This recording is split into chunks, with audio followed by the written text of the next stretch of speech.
Going on, Yu-Gi-Oh community? Watch Yo Paladin back here with another video, and today we have so much news to discuss here. We have the brand new Lady of Lament effect officially been revealed to us. We also got a bunch of cards from Power of the Element that evolve around Earth support. We also got the final card for the Misty Rune archetype, as well as the final archetype in the Tactical Master set, Labyrinth. That and so much more news, guys, so I need you to click the like button on this video. Be sure to subscribe to the channel and hit the notification bell so you guys are notified when a video recap is updated. There is going to be a lot of cards to talk about, so I will not be talking about every single card about it. I'm not going to be reading them. I'm just going to give like a brief summary of what they do, and you guys can pause the video and take a look at all the cards because I will be showing you guys them. So I'll just give my thoughts and opinions about the entire archetype as in general, or all the cards that were talked about, but I do like to hear your guys' thoughts and opinion about the cards, so I hope you guys do pause and read the cards. And with that, let's get straight into the first thing we will be talking about is the Speed Duel GX Duel Academy box. Now, this has actually been revealed to us by means of some Yu-Gi tubers, and they opened it up, and we did get all the secret rares in there, but I'm just going to be talking about some of them. Some cards are like Destiny Hero Plasma, as well as Rainbow Dragon, Crystal Beast Sapphire Pegasus, Volcanic Doomfire, and Cyber Dragon. Now, these are okay secret rare promos, but they are just essentially the reprints of those old collector tins that we had back in the day. And I'm actually quite surprised that Elemental Hero Neos did not get a reprint in here, because I figure Neos support's coming, and Neos is like the most expensive one because of all the new support that dropped like a few weeks ago. So I'm surprised Neos was not on here, and I'm kind of disappointed with these cards being reprinted again as secret rares. I get they probably only had the one printing or two printings as secret rares, but Cyber Dragon's cool, but the rest were just like, did we really need those as secret rares? Like, one of the promos was actually Volcanic Rocket. Now, that was a really cool secret rare, and I think that would have been awesome. But one thing I would have loved to have seen is a Blaze Accelerator card being a secret rare, or maybe Crystal Beast Ruby Carbuncle as a secret rare, or even the Rainbow Overdragon, because that is in the main deck of the common decks that are in the Speed Duels. And I think I would have liked to have seen that as a secret rare. Just my thoughts and opinions, but I will put some Yu-Gi tuber links in the description down below to open up the products for you guys, because I feel a little bit cheated by just like showing every single card that got revealed, and you know, you guys don't watch those Yu-Gi tubers. So if you guys have watched any of them, I will put a description. I will put a link in the description down below so you guys can check them out, and let me know what your guys' thoughts and opinions about the secret rares. But on the subject of the Speed Duel set, we do have some unfortunate news that did get revealed to us, and actually was issued a statement by Konami that does read, due to continuing linguistic issues, we are encountering delivery delays for the Speed Duel GX Duel Academy box. Containers have been stuck at port since February, so the Speed Duel GX Duel Academy box will now have a new release date of April 1st, 2022 in North and Latin America. We appreciate your understanding and patience during these trying times. So for us, we are going to be getting these delayed, and for the Yu-Gi tubers that actually got them open, I believe they are overseas, so they will be having their same release date, which I think is this week. At the time of recording this video, I think it's this week. So if you guys order them, they are going to be delayed, unfortunately. But I did order a box, but literally it's just going to go like on my shelf somewhere, so I really don't care. Yeah, it is what it is. I get it. So let me know what your guys' thoughts and opinions about this. Are you excited still for the GX box set? And are you guys a little disappointed that it did get delayed? Or are you guys patient? You know, I'm good. I can wait, and I have absolutely no issue. But I do wish that the promos were definitely a lot better, like last year's Speed Duel box set. Next, we're going to be talking about the new Lady of Lament card, who has been officially been revealed, and that card is Loris, Lady of Lament. It is a monster that essentially you get to target up to 3 or 6 of your normal trap cards that are in your graveyard or banished, and you get to return them to the bottom of your deck, and you draw 1 card for every 3 that you return. So it's kind of like a Pot of Extravagance with a Pot of Prosperity kind of a clause to it, so it's kind of cute. And then the other effect is that if a monster is tributed or a normal trap card in your possession is sent to the grave by your opponent's effect, you get to target a normal trap card in your graveyard and set it to your field. This card is okay. I don't really see it, you know, being like, oh my god, this card is amazing. No, I don't really think so. It's cute, but I don't think it's going to be all that important. But it could be in the Labyrinth archetype, which we will be talking about in a moment. And I think it's okay, but I do not know when this will be dropped, because this is a V-Jump promo in the OCG. So we can get this like as an import eventually, maybe in a couple years. So who knows? But for you fans of the Lady of Lament or the Lair of Darkness archetypes, what do you guys think about this card? Do you think this card is really good, or you guys think it's like, it could have been better? I'm just on the fence. I really don't know what to think of it. So I think it's okay, but not all that exciting to me personally. So that's just my thoughts about this card. Next, we are going to be talking about the Tactical Master set. This set is almost out in the OCG, and not every single card has been revealed until now. And the next card we are going to be talking about is the final Misty Rune support, who is a fusion monster. No surprise there. We have the Hung in the Winds of the Misty Rune. It is a level 2 light fairy fusion effect monster, 0 attack, 0 defense, 2 Misty Rune monsters. Its effect reads: if this card is special summoned from the extra deck, you can discard one card, add one Misty Rune field spell from your deck to your hand. If another card you control would be destroyed by an effect, you can banish this card instead. If this card on the field is destroyed by battle or effect, you can return it to your extra deck. This card is actually really cool. I do like this card, especially that it searches out the Misty Rune field spell, which is a main staple of the deck because you do need it to activate Misty Rune cards from your hand during your opponent's turn.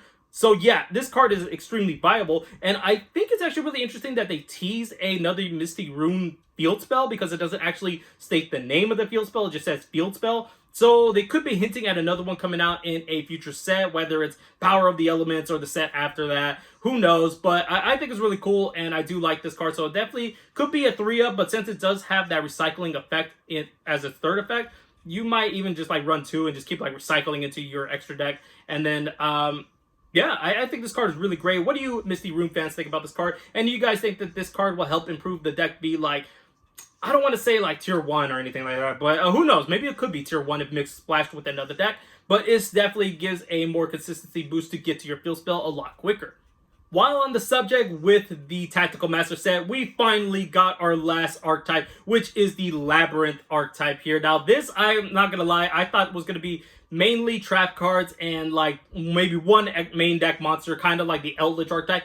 But surprisingly, we did not get that. We got like 6 monsters with a 7th one to be announced. And we got 2 spell cards and 4 trap cards, which this deck does heavily focus on using normal trap cards. So you can actually splash this with things like Infinite Impermanence or like cube cards like Mirror Force or even like, I want to say Chain Burn, but because there is a trap card that essentially copies a normal trap card that you activated in the same chain. However, when you resolve that trap card, you cannot inflict any damage to your opponent. So they knew what they were doing when they did this because they're like, you know what, we need to put a restriction on here because Chain Burn players could just activate this like chaining to your Just Desserts and then just stacking on burn damage. So I'm actually excited that they decided to do that because they probably learned from maybe like, you know what, we cannot let that happen. But the main deck monsters are actually kind of cool. I do wish the boss monster was a little bit better though. The level 7 Dark Fiend is actually really cool, being able to special summon itself from the hand. And we do have a level 4 Searcher of your Labyrinth cards,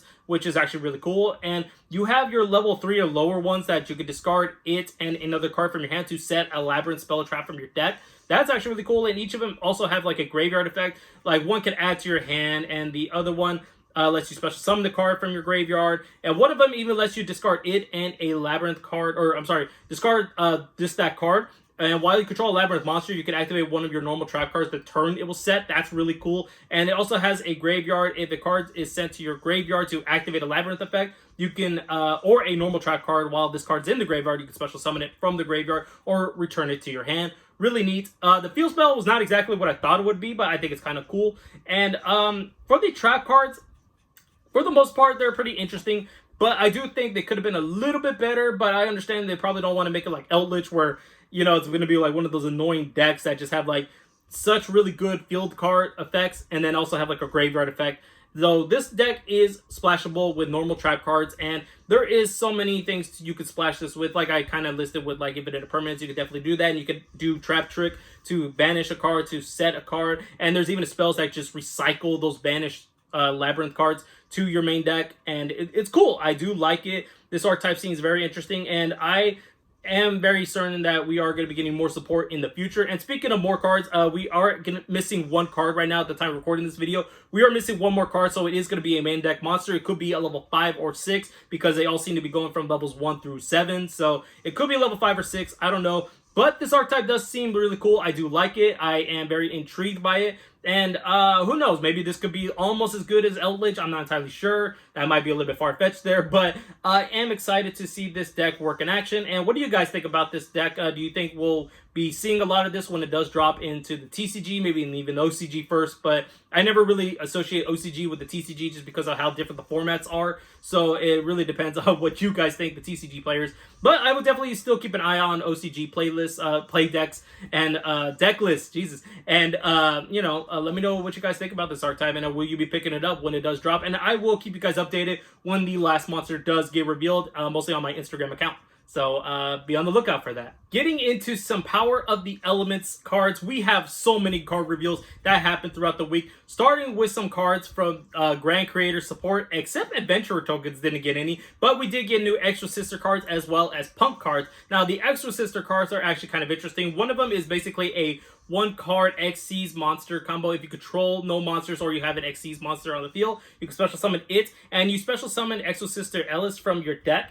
The only thing I do not like about this card, though, is that if you use that effect, you cannot special summon monsters except Exorcist monsters the turn you use that effect, and it's not for the rest of the turn, so you can't even summon out extenders before you go into this card, you know what I mean? So you are restricted to only summoning out Exorcisters for that turn you use this effect. So I kind of wish it did have the for the rest of this turn clause, but sadly that's not on there. But it's still a really good card nonetheless, and it's very interesting that I decided just to name one Exosister monster in its text. So it makes me wonder if we'll be getting more Exosister monsters that actually work with the other ones, because they could have just said any Exorcist monster, but I guess they do have to put a name in there so they can actually like combo with each other, because the deck actually works like that.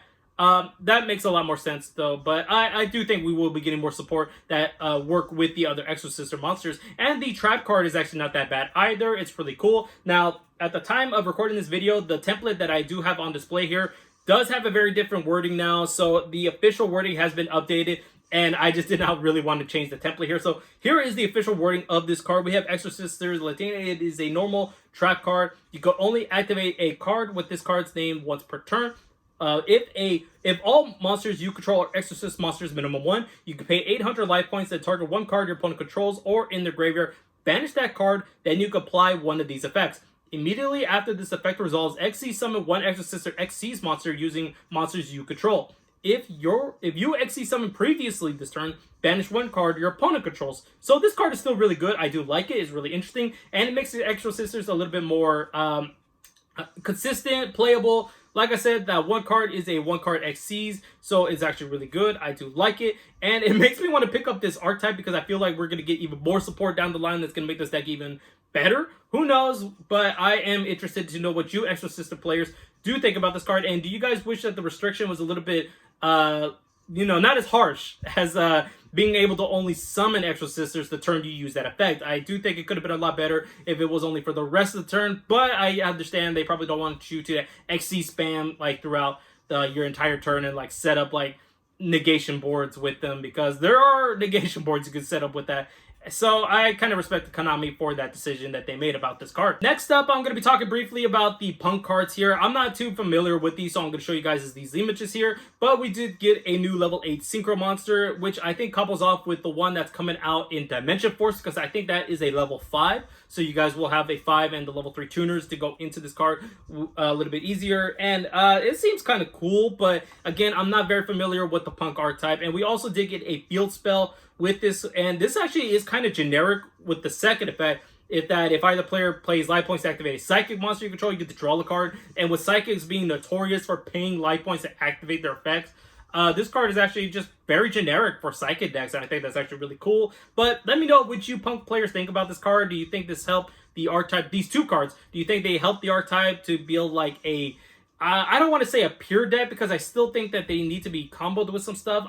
Or there is probably a pure version. I just do not know anything about the Punk archetype. So please let me know in the comment section down below and enlighten me with the Punk archetype. Do these cards really help out the archetype? But I would like to hear you guys' thoughts and opinions about both the Exosister cards and the Punk cards. Next up, we are going to be talking about the Vernalizer Fairy monsters that were also revealed in Power of the Elements. This whole segment is Power of the Elements, and this is a very Earth archetype. Yeah, basically it's just they're very beneficial for helping out other Earth monsters. So you essentially discard this card and any other monster or Fertilizer Fairy monster in your hand, and then you get to activate certain effects. Like this one, you get to add a Fertilizer Fairy from your deck to your hand, except itself. Then you can special summon an Earth monster from your graveyard. So they have the effect of being able to either add, discard, or add foolish or even like special. And then they also have like a secondary effect which helps out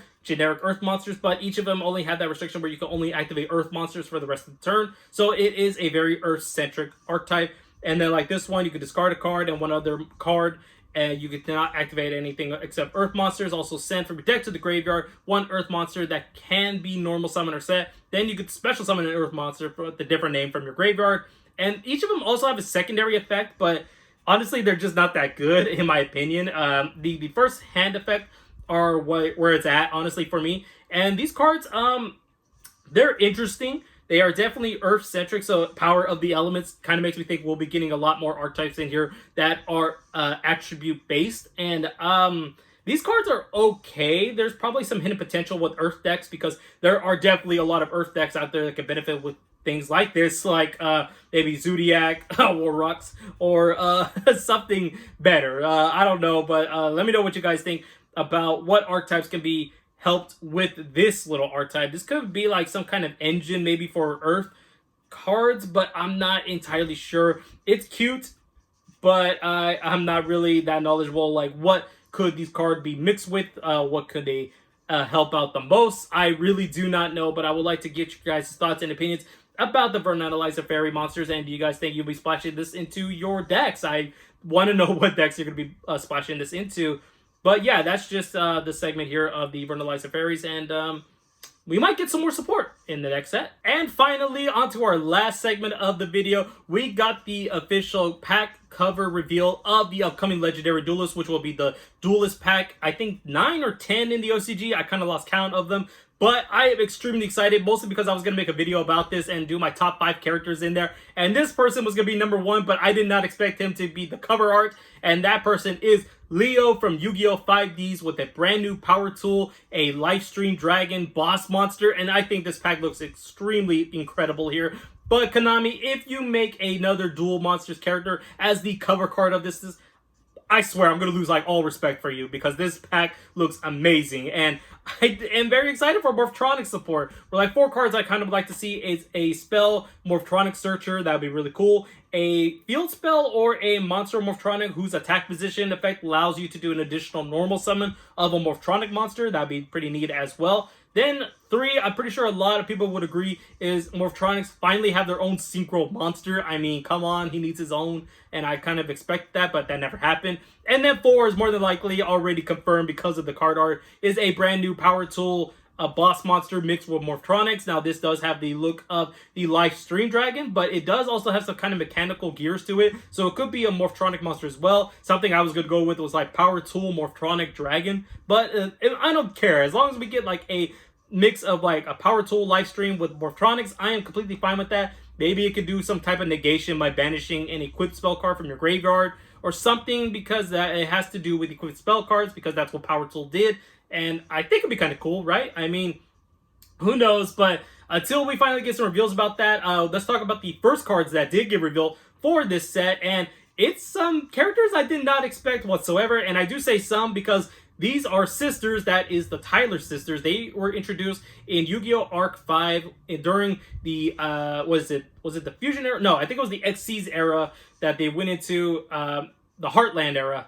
And they came in and they were using Amazonas cards. So we did get a bunch of new Amazonas cards. And we did get 2 Fusion monsters, 2 Pendulum monsters, which makes a lot of sense because this was the Pendulum era for the Yu-Gi-Oh! Series. So it makes sense that they did get their own Pendulum monsters. We did get also 1 main deck monster. That's just a regular normal monster. And we also got a quick play Fusion spell card. So I'm not very familiar with the Amazonas cards. So you Amazonas players, let me know what you guys think about these cards. Do they help the archetype? Do they boost it up? And we are still missing 1 card from the archetype. So not everything has been revealed from it. But I'm not too sure what to say about these cards. I know we had, I think, Amazonas Princess in the previous Legendary Duelist would let you search out a Amazonas spell or trap. So I don't know. Does this help out or does it not? Is it? I think it's like a beatdown deck, right? I think at most it's just going to be a beatdown deck. And who knows, maybe it could even be mixed with that Vernalized Fairies, because it is Earth-based. So, yeah, let me know what you guys think about these cards. And I am kind of curious to, like, maybe test them out online just to play them for fun. But, I don't know. I am curious to see what the last card is going to be. And at the time of recording this video, I do not know if it's going to be a monster, spell, or trap. It could be a trap card, probably. They tend to kind of do that. Or it could just be a spell card. So let me know what you guys think. And what kind of piece do you think Amazonists need in order to be like a really good card? And not just purely negate. So like a actually good card that's just not based on negation. You know what I mean? So I am curious what the last card will be.